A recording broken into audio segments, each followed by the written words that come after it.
ಇನ್ನು ಹಾಸನ ಸಂಸದ ಪ್ರಜ್ವಲ್ ರೇವಣ್ಣ ವಿರುದ್ಧ ದಾಖಲಾಗಿರುವ ಕೇಸ್ಗಳು ಯಾವ್ಯಾವು ಅನ್ನೋ ಡೀಟೇಲ್ಸ್ ಇಲ್ಲಿದೆ.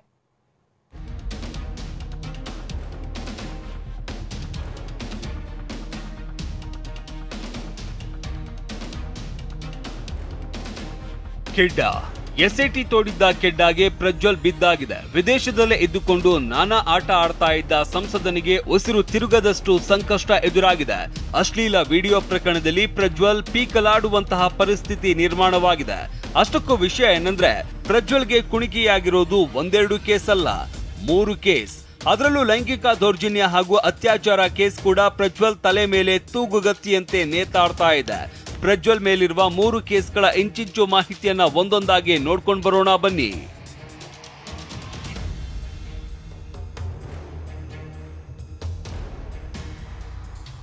ಕೇಸ್ ನಂಬರ್ 1, ಕೆಲಸದಾಕಿಗೆ ಲೈಂಗಿಕ ದೌರ್ಜನ್ಯ. ಪೆನ್ಡ್ರೈವ್ ಹೊರಬಿದ್ದ ಬಳಿಕ ಪ್ರಜ್ವಲ್ ವಿರುದ್ಧ ಮೊದಲ ಕೇಸ್ ದಾಖಲಾಗಿದೆ ಹೊಳೆನರಸೀಪುರದಲ್ಲಿ. ಪ್ರಜ್ವಲ್ ಮತ್ತು ಈತನ ತಂದೆ ರೇವಣ್ಣ ವಿರುದ್ಧ ಖುದ್ದು ಮನೆ ಕೆಲಸದಾಕಿನೇ ದೂರು ಕೊಟ್ಟಿದ್ದಾರೆ. ತಂದೆ ಮಗ ಇಬ್ಬರು ಲೈಂಗಿಕ ದೌರ್ಜನ್ಯ ಎಸಗಿರೋದಾಗಿ ದೂರಿನಲ್ಲಿ ಉಲ್ಲೇಖಿಸಿದ್ರು. ಇನ್ನು ಈ ಪ್ರಕರಣದಲ್ಲಿ ರೇವಣ್ಣ A1 ಆರೋಪಿ ಆದ್ರೆ ಪುತ್ರ ಪ್ರಜ್ವಲ್ A2 ಆರೋಪಿ. ಭವಾನಿ ರೇವಣ್ಣ ಮನೆಯಲ್ಲಿ ಇಲ್ಲದ ಸಮಯದಲ್ಲಿ ಪ್ರಜ್ವಲ್ ಕೆಲಸದಾಕಿಯ ಮೈಕೈ ಮುಟ್ಟಿ ದೌರ್ಜನ್ಯ ಎಸಗಿದ್ದ. ಮೈಗೆ ಎಣ್ಣೆ ಹಚ್ಚು ಬಾ ಅಂತ ಕರೆದು ಕಿರುಕುಳ ಕೊಟ್ಟಿದ್ದ. ಹೀಗಂತ ಸಂತ್ರಸ್ತೆ ದೂರು ಕೊಟ್ಟಿದ್ದಾರೆ. ಇನ್ನು ಪ್ರಜ್ವಲ್ ಪುರಾಣ ಇಷ್ಟಕ್ಕೆ ನಿಂತಿರಲಿಲ್ಲ. ಕೆಲಸದಾಕಿಯ ಪುತ್ರಿಗೂ ವಿಡಿಯೋ ಕಾಲ್ ಮಾಡಿ ಅಸಭ್ಯವಾಗಿ ವರ್ತಿಸಿದ್ದರಂತೆ. ಹೀಗಾಗಿ ತಂದೆ ಮಗ ಇಬ್ಬರ ವಿರುದ್ಧ IPC ಸೆಕ್ಷನ್ 354A ಅಡಿಯಲ್ಲಿ ಲೈಂಗಿಕ ಕಿರುಕುಳ, 354D ಅಡಿಯಲ್ಲಿ ಮಹಿಳೆಯರಿಗೆ ಮುಜುಗರ ತಂದ ಹಾಗೂ 504, 506 ಅಡಿಯಲ್ಲಿ ಬೆದರಿಕೆ, ಮಾನಹಾನಿ ಮಾಡಿರೋದಾಗಿ FIR ದಾಖಲಾಗಿದೆ.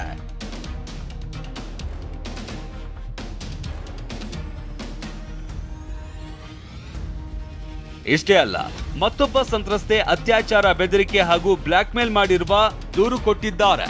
ಆದ್ರೆ ಈ ಕೇಸ್ನಲ್ಲಿ ಪ್ರಜ್ವಲ್ ವಿರುದ್ಧ ಮಾತ್ರ ಕೇಸ್ ಕೊಡಲಾಗಿದೆ. ಅಚ್ಚರಿ ಏನಂದ್ರೆ ಪ್ರಜ್ವಲ್ ಸಂಸದರ ಕಚೇರಿಯಲ್ಲಿ ಅತ್ಯಾಚಾರ ಮಾಡಿದ್ದಾನೆ ಅಂತ ದೂರಿನಲ್ಲಿ ಉಲ್ಲೇಖಿಸಲಾಗಿದೆ. 376/2 ಸೆಕ್ಷನ್ ಅಡಿಯಲ್ಲಿ ಮಹಿಳೆ ಮೇಲೆ ನಿರಂತರ ಅತ್ಯಾಚಾರ, 506 ಅಡಿಯಲ್ಲಿ ಅಪರಾಧಿಕ ಉದ್ದೇಶದಿಂದ ಬೆದರಿಕೆ ಹಾಕಿರುವ ಕೇಸ್ ದಾಖಲಾಗಿದೆ.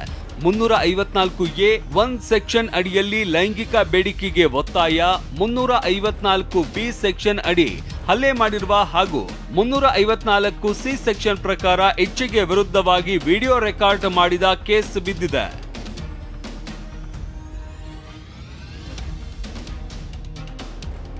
ರೇವಣ್ಣ ಮತ್ತು ರೇವಣ್ಣ ಆಪ್ತ ಸತೀಶ್ ಅನ್ನೋರು ಮಹಿಳೆಯನ್ನ ಕಿಡ್ನಾಪ್ ಮಾಡಿದ ಕೇಸ್ ದಾಖಲಾಗಿದೆ. ಕಾಣೆಯಾಗಿರುವ ಮಹಿಳೆಯ ಪುತ್ರ ತನ್ನ ತಾಯಿಯನ್ನ ಅಪಹರಿಸಿರೋದಾಗಿ ದೂರು ಕೊಟ್ಟಿದ್ದಾನೆ. ಮೈಸೂರಿನ KR ನಗರದಲ್ಲಿ ಜಾಮೀನು ರಹಿತ ಕೇಸ್ ದಾಖಲಾಗಿದೆ.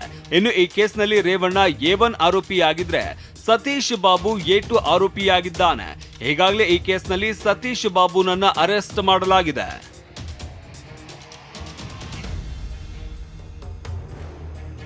ಕಿಡ್ನಾಪ್ ಆಗಿದ್ದ ಮಹಿಳೆ ಕೂಡ ಸಂಸದ ಪ್ರಜ್ವಲ್ ವಿರುದ್ಧ ದೂರು ಸಲ್ಲಿಸಿದ್ದಾರೆ. ಸಂಸದ ಪ್ರಜ್ವಲ್ ರೇವಣ್ಣ ವಿರುದ್ಧ ಅತ್ಯಾಚಾರ ಕೇಸ್ ದಾಖಲಿಸಿದ್ದು ನೇರವಾಗಿ SIT ಮುಂದೆ ಹೇಳಿಕೆ ನೀಡಿದ್ದಾರೆ.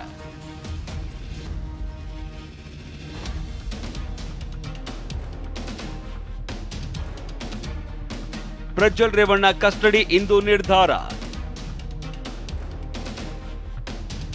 ಈಗಾಗಲೇ ಬಂಧನವಾಗಿರುವುದರಿಂದ ಪ್ರಜ್ವಲ್ ರೇವಣ್ಣ ನಿರೀಕ್ಷಣಾ ಜಾಮೀನು ಅರ್ಜಿ ಅನೂರ್ಜಿತಗೊಳ್ಳಲಿದೆ.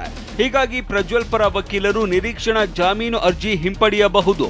ಹಾಗೇನೇ ಬಂಧನದ 24 ಗಂಟೆ ಒಳಗೆ ಮ್ಯಾಜಿಸ್ಟ್ರೇಟ್ ಮುಂದೆ ಪ್ರಜ್ವಲ್ ಹಾಜರುಪಡಿಸಲಾಗುವುದು. ಪ್ರಜ್ವಲ್ನನ್ನ ತಮ್ಮ ಕಸ್ಟಡಿಗೆ ಒಪ್ಪಿಸುವಂತೆ SIT ನ್ಯಾಯಾಲಯಕ್ಕೆ ಕೋರಬಹುದು. ನ್ಯಾಯಾಂಗ ಬಂಧನ ವಹಿಸಿದ್ರೆ ಜೈಲು ಸೇರಬೇಕಾಗಬಹುದು. ಹೀಗಾಗಿ ಇವತ್ತು SIT ಕಸ್ಟಡಿಯೋ ಜೈಲೋ ಅನ್ನೋದಷ್ಟೇ ಪ್ರಜ್ವಲ್ ಪ್ರಕರಣದಲ್ಲಿ ಇರುವ ಕುತೂಹಲ.